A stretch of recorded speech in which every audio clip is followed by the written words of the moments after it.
Thank you, Mr. Speaker. At this time, I yield 5 minutes to my friend and colleague, the gentleman from the great state of Oklahoma, Mr. Boren, a member of the Armed Services Committee. The gentleman from Oklahoma is recognized for 5 minutes. Thank you, Mr. Speaker. I rise today in support of our men and women in uniform and in support of this resolution. Nearly 230,000 Americans are currently deployed to the Middle East fighting the war on terrorism. 3,000 of those are from my home state of Oklahoma. These men and women are fighting for their country not as Democrats or as Republicans, but as Americans. I was not in Congress nearly 4 years ago when the war in Iraq began, but in the 2 years since I have served here, I have not once encountered a colleague who does not support our troops. We have our disagreements over strategy, spending, and even the war itself, but when it comes to support for the selfless Americans serving in uniform, we are unanimous. For anyone, and I repeat, anyone to suggest anything to the contrary just distracts from this serious debate. As many of my colleagues have already noted, our troops are not the problem. They have done an outstanding job executing the mission that they have been given. The problem is with the administration's strategy. We owe it to the men and women of our armed forces to pursue a policy that offers them the best possible chance at success, not a plan that repeats past mistakes. The President's decision to deploy an additional 21,500 American combat troops to Iraq is not the first time that we've had a surge of troops in this conflict. In April of 2004, January and October of 2005, and again in October of last year, we saw temporary escalations that provided no long-term reductions in violence.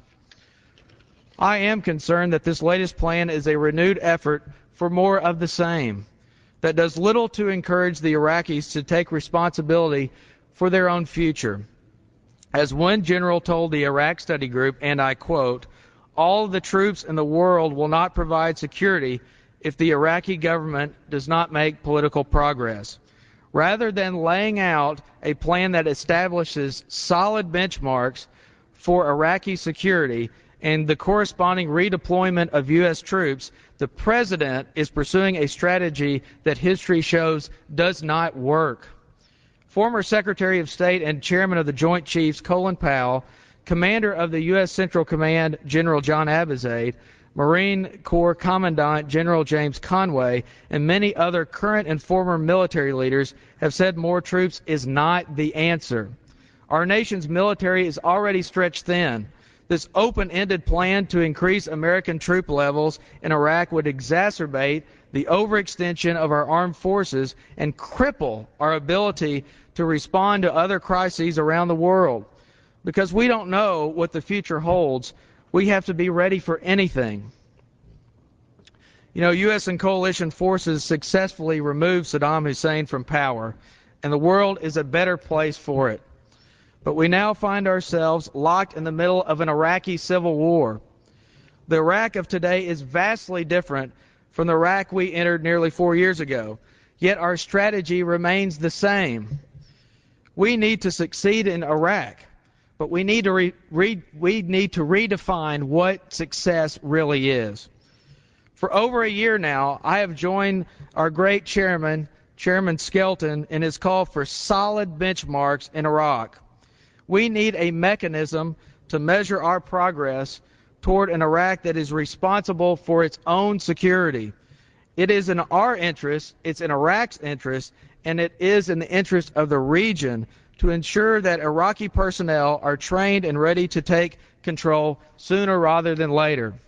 Reallocating some of the more than 140,000 troops we already have in Iraq to securing the Iranian border would do more to further our goals in Iraq than sending more Americans to Baghdad, and that is a plan, my friends. At the end of the day, military command decisions rest with the commander-in-chief. This resolution and this debate are not about micromanaging the war or forcing a withdrawal of troops. Public opinion polls should not dictate war strategies. The facts should. and the facts are that surges haven't worked in the past, and experts agree it won't work this time. The President knows we are all in this together.